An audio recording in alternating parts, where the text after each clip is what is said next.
Hello guys, it's me कामना and स्वागत है आपका मेरी एक न्यू वीडियो में जो कि होने वाली है फुल इन्फॉर्मेटिव।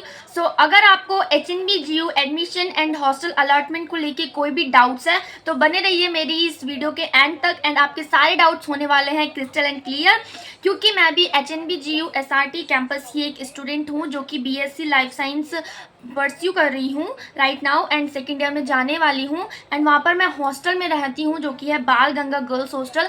एंड मैंने उससे रिलेटेड एक वीडियो भी बनाई थी हॉस्टल रिव्यू से लेके एंड हॉस्टल मेस को लेके। HNB-GU हेमवती नंदन गढ़वाल बहुगुणा यूनिवर्सिटी, जिसके कि 4 कैंपस हैं। बिरला कैंपस जो कि श्रीनगर में है, चौरास कैंपस जो कि श्रीनगर में है, उसके बाद है BGR पौड़ी कैंपस जो कि पौड़ी गढ़वाल में है एंड SRT कैंपस जो कि टिहरी में है। और मैं SRT कैंपस से ही हूँ, स्वामी राम तीर्थ कैंपस टिहरी में। ठीक है, ये कैंपस टिहरी के चंबा में है, चंबा बादशाही हॉल में ये सिचुएटेड है।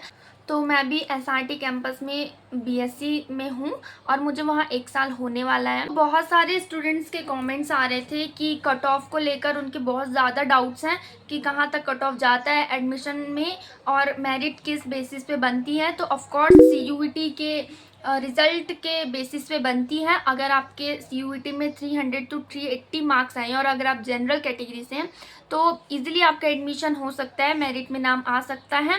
एंड और अदर कैटेगरीज़ के लिए कट ऑफ बहुत मतलब इससे कम है, तो इतना कुछ है नहीं।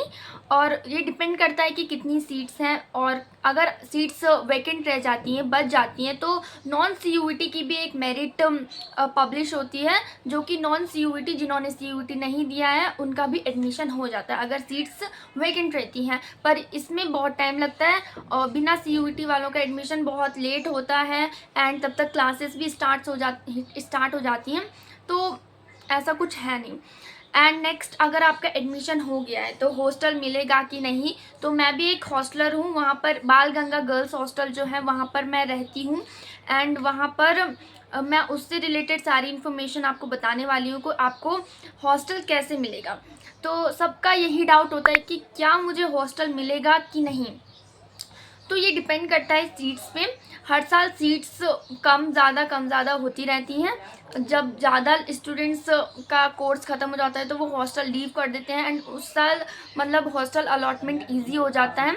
बट इस बार का मैं आपको बता दूं कि जैसे एडमिशन प्रोसेस ख़त्म हो जाएगा, एडमिशन प्रोसेस ख़त्म होने के बाद आपको फ़ी रिसिप्ट मिलेगी। जो आप यूनिवर्सिटी को फ़ीस सबमिट करवाओगे तो एक फ़ी रिसिप्ट मिलेगी, आपको प्रिंट आउट मिल जाएगा। तो उसके बाद कुछ टाइम बाद हॉस्टल अलॉटमेंट की प्रोसेस स्टार्ट हो जाती है। तो उसके लिए आपको क्या करना है कि हॉस्टल का एक फॉर्म आता है, हॉस्टल फॉर्म, वो आपको बाय कर लेना है। पिछली बार जब मैंने किया था तो वो मुझे 50 रुपीज़ का पड़ा था। इस बार का मैं आपको बता दूंगी जब मैं ख़रीदूँगी। ऑफकोर्स मुझे भी फिर से उसमें एडमिशन लेना पड़ेगा है हॉस्टल में। सो आपको वो फॉर्म बाय करना है एंड वहीं पर 15 to 20 मिनट्स में वो फॉर्म फिल करने के बाद आपको वो ही सबमिट कर लेना है, फॉर्म उसी टाइम सबमिट कर लेना है। तो वो फॉर्म सबमिट 5 बजे से पहले आपको कर देना है, क्योंकि ऑफकोर्स वर्किंग आवर्स उसके बाद ख़त्म हो जाते हैं तो कोई वहाँ पर रहता नहीं है सबमिट करने के लिए। तो अब कुछ बच्चों का डाउट ये भी रहता है कि हॉस्टल फॉर्म ही सिर्फ सबमिट करना रहेगा कि उसके साथ कुछ अदर डॉक्यूमेंट्स भी सबमिट करने रहेंगे।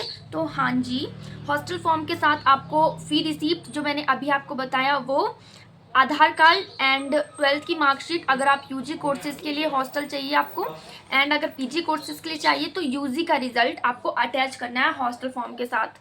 तो ये भी किसी का डाउट रहता है कि कब तक आपको हॉस्टल मिल जाएगा, आपको वेट करना पड़ेगा। तो हॉस्टल आपको ऑफकोर्स मेरिट लेट ही आती है, जैसे फॉर्म्स भी सितंबर तक आएंगे तो मेरिट भी लेट आएगी। तो मेरिट लेट आएगी, 2 से 3 मेरिट आती है हॉस्टल के लिए, तो आपको वेट करना रहेगा। पहली मेरिट सितंबर में, फिर नवंबर, फिर दिसंबर भी कभी कभी चले जाता है। तो तब तक आपको, अगर आपको फर्स्ट सेकंड मेरिट में नाम नहीं आएगा तो आपको बाहर ही रेंट लेके सरवाइव करना रहेगा। ठीक है, अब किसी का डाउट रहता है कि हॉस्टल की जो मेरिट रहती है वो किस बेसिस पे बनती है, CUET के रिजल्ट के बेसिस पे या फिर 12th के। तो मैं आपको बता दूं कि हॉस्टल की जो मेरिट है वो 12th के रिज़ल्ट के बेसिस पे बनती है कि आपके 12th में कितने मार्क्स आए हैं। तो 12th परसेंटेज पे डिपेंड करता है कि आपको हॉस्टल मिलेगा कि नहीं। तो जैसे कि मैं आपको फॉर एग्ज़ाम्पल मेरे 96% है 12th में, ठीक है, और किसी और बच्चे के 94% है, तो हॉस्टल में सिर्फ एक ही सीट है, तो वो सीट मुझे मिल जाएगी, मेरिट में मेरा नाम आएगा, ठीक है। और ऐसे ही आपका डिपेंड करता है कि 12th में कितने मार्क्स आए हैं। एक और चीज़ मैं आपको बता दूं कि कंपटीशन बहुत हाई रहता है अगर आपको हॉस्टल में एडमिशन चाहिए। वैसे तो 96 सीट्स हैं गर्ल्स हॉस्टल में एसआरटी कैंपस में, स्वामी राम तीरथ कैंपस में, एंड 314 सीट्स हैं बॉयज़ हॉस्टल जिसका नाम है त्रिहरि बॉयज़ हॉस्टल में, ठीक है। एंड उसके बाद कंपटीशन हाई रहता है, बहुत कम ही बच्चों को हॉस्टल अलॉट हो पाता है। तो आप ट्राई करना कि जल्दी से जल्दी आप हॉस्टल फॉर्म भर के सबमिट कर दो ताकि आपको हॉस्टल मिल सके, वरना आपको बाहर ही रेंट लेके रहना पड़ेगा।